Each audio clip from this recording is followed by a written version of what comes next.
with this particular election, it was definitely more about actual physical safety. Because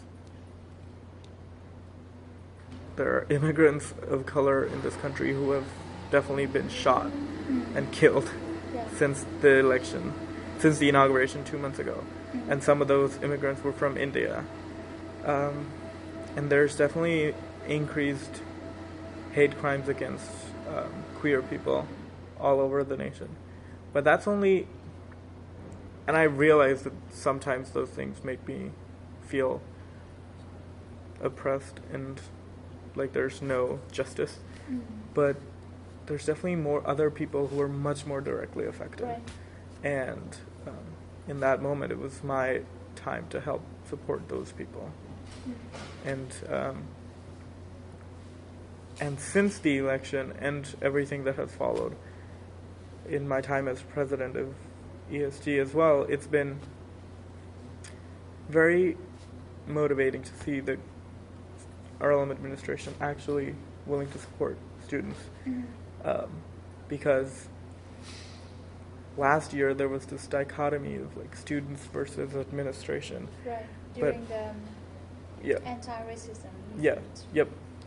But in my time so far as ESG president, I've found their administration to be very cooperative and very willing to listen to what students are trying to say. And I don't know if that's just that, I don't know if what the view was last year was wrong or incomplete, or if my view is like still incomplete. Yeah, also that's the kind of question I want to ask you, because when I was sitting in that large old school meeting, I just feel that it's person in person, but there's a feeling that this like economist rhetoric will not work. Like the students for this administration, it's so vague, because this, if you call it administration, is also composed of so many people. Yeah.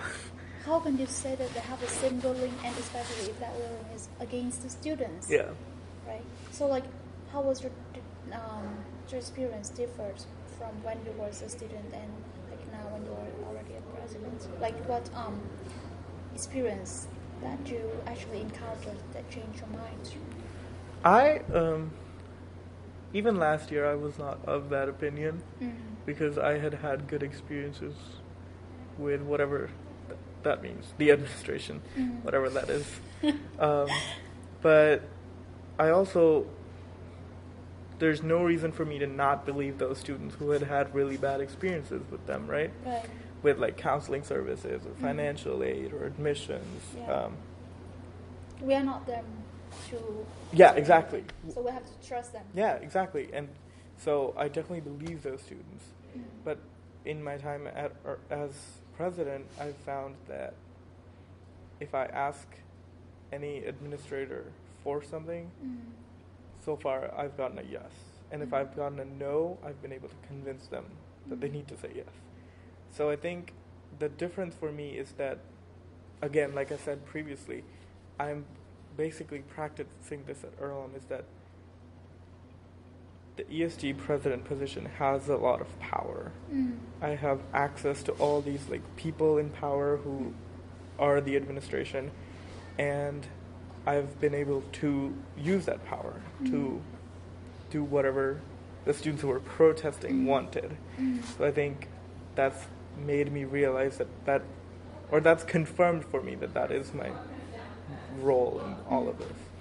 What was the kind of initiatives or agenda that you have done or planned to accomplish during this term? So was there equality belief? And also, what was some incidents that you proposed something which actually met some challenges but were able to convince the administration? So we have so many goals for this year, but one of the goals was to get the gender-neutral housing proposal to the board and passed so that Earlham can become a campus with gender-neutral housing. So that answers both of your questions. That is one of my goals where I think a part of the campus that has largely been ignored has this request, and I would like to help them get there. So I've been working very closely with them and with parts of the administration, some of which I, as ESG co-president, I run because of the power that I get. So I've been working with between those two groups and trying to get this proposal passed. But it's also, that's answering your second question, it's been the most challenging experience so far because for a student initiated proposal, it's faced so many challenges, like so many hoops to jump through, so many people to talk to, and for me, this was happening last semester too. But when I became president, for me, my goal was to help the students who worked on the proposal get through those hoops and try to minimize how many hoops they had to jump through to get the product that they want. So it's been challenging because there are definitely people who do not agree with this or who have concerns with like gender neutral housing on campus. But I think that it's a step towards more equality on campus. So I'm trying everything I can to support it. So can I know like what kind of explanations or skills that are often given to oppose the gender neutral housing proposal? To like say that it shouldn't happen? Yeah. Okay. Parts of it were logistical things, as in like how would this work with the first years coming in? How would you still get to live in a single sex floor if you wanted? What about like religious beliefs that people have? And then parts of it were like more political or ethical issues that some people have with like just them not agreeing with it politically. On an individual basis or like as an... On an individual basis, yeah. But some of those people have power in the administration. Okay. Yeah. Understandable. Because if we consider those explanations or skills from the other students' community's perspective, then it doesn't make sense, right? Yeah. Because we have this liberal spirit. Yeah. But like it's understandable that some individuals in their administration try to impose it. So this is really interesting. How do you what hopes do you have for the next president? For the next ESG? No, for the next president of Poland. Okay. Yeah. Okay. After David Darcy. Yep. I have many hopes for Alan Price. My primary hope is that he actually fulfills his promise of listening to students more and being more transparent, because he talked a lot about it. In my meeting with him, he said that in my meeting with him as ESG president, he said that if you think I've done something wrong, protesting is good, but before protesting, come talk to me and I'll try to fix it. Yeah, and I think, very open, true. Yeah, and I hope that he actually means that, that he'll actually try to listen to students and do what they want. So from the perspective, communication is still the key. Yeah, yeah, and I think that's the biggest problem with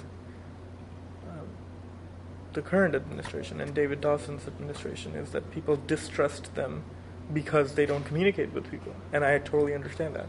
If I don't hear from you, I'm obviously not going to trust you. Right. Then how can this lesson of communication be applied to a larger scale? Because like, for example, in the U.S. Presidential election scale, communication plays a very important part, right? Yeah. And do you see this lesson of communication be applied in India's scale in solving the problem, the inequality problems? Yeah, I think definitely one of the major ways to move towards a more egalitarian society is to think about the messages that we're sending people. Like I was talking at the beginning of this conversation, I got so many messages from other people that socialized me to think that being fair-skinned was better, superior. And that's part of communication. Like, if you think that you can say stuff like that about other people, if you think that that's okay, you're definitely going to send a different message. And if we can get more egalitarian, more accepting messages in mainstream communication, I think that plays a huge role in changing a whole country or a whole culture. But it's about the words of the messages, the content of them. How about the way, like how active the government, for example, in India? Yeah, I mean, yeah, that's a good point. That's also super important because if you're screaming accepting messages on a nighttime news show, that's not helping anyone. Right. And do you see, have you seen any changes in the way the government in India try to communicate with people, or the way different groups in India try to work with each other to communicate with people? Definitely. I think there's subtle communication coming out of the government that says that, like, India should be a Hindu country, like, that incites, like, riots between Hindus and Muslims and all of that stuff. But also there's just the communication that came out of this current government during their election, and then ever since then, it's a lot like Trump's communication. It's a lot of words, like no real content, but like super inspiring and powerful and like patriotic and nationalistic, but nothing real. And there's actually not an open forum for different ideas to be received. No, definitely not. Definitely not. And the reason I kept saying this last year too, but I have a preview of what Trump's presidency will look like because the current Prime Minister of India is the exact same. And we've had him for like 2 or 3 years now. So at this point in time in India, there's only one news channel left that's not conservative, and they tried to shut that one down too. So there's like, it's very noticeable the way communication is being controlled, and only mainstream conservative nationalistic ideas are being allowed to go out to every human being in the country. Okay, yeah, I think communication that's a key problem to focus on. Also, thank you very much. Yeah, absolutely. Yeah.